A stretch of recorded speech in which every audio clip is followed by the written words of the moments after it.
रोहा में श्री कृष्ण रास महोत्सव का आयोजन।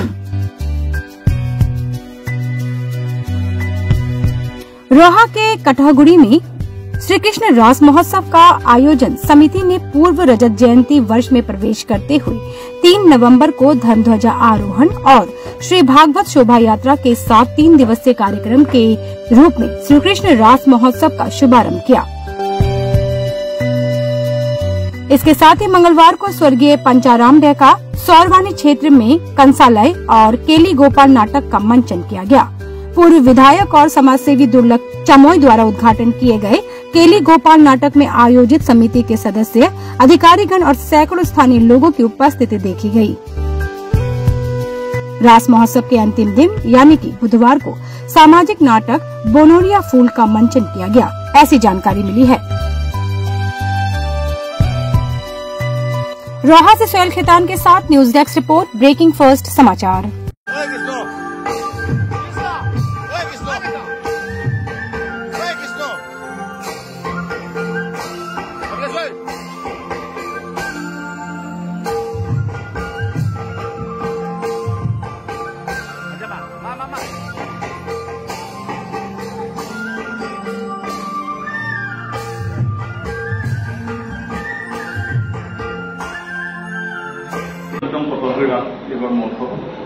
আমি বিগত বছৰবোৰৰ দৰে এই বছৰৰ ৰাস মহোৎসৱ ভালদৰে পাতিবলৈ চেষ্টা কৰিছোঁ।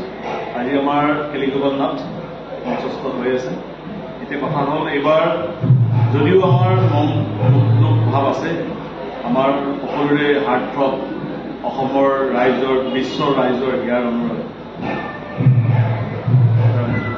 আমন্ত্ৰণ জুবিন গাৰ্গ ডাঙৰীয়াৰ মৃত্যু আমি মৰ্মাহত যদিও এইবাৰ আমি ৰাসখন ৪৪তম বৰ্ষটো পালন কৰিছোঁ।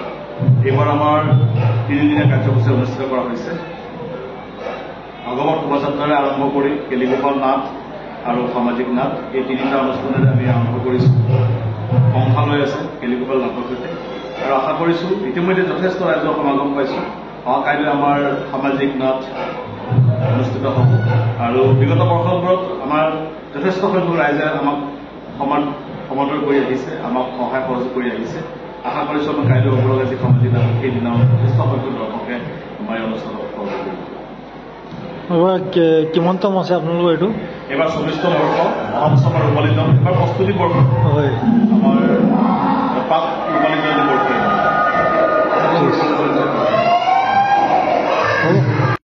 আচলতে আমি কটকগুৰি গাঁৱৰ ৰাইজে বিগত বৰ্ষৰ দৰে এইবাৰ আমি ৰাস আয়োজন কৰিছোঁ। যদিও আমাৰ অমৃত কণ্ঠ জুবিন গাৰ্গ ডাঙৰীয়া, জুবিন গাৰ্গ সেই আমাৰ পুণ্যাত্মা আমাৰ মাজত নাই, কাইকবিত বিদায় লৈছে।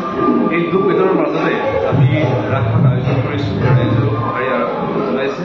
আমি কিন্তু ৰাস আৰম্ভ হোৱাৰ আগমুহূৰ্তত জুবিন গাৰ্গৰ প্ৰতিচ্ছবিত আমি মাল্যাৰ্পণ কৰিছোঁ, জ্ঞাপন কৰিছোঁ।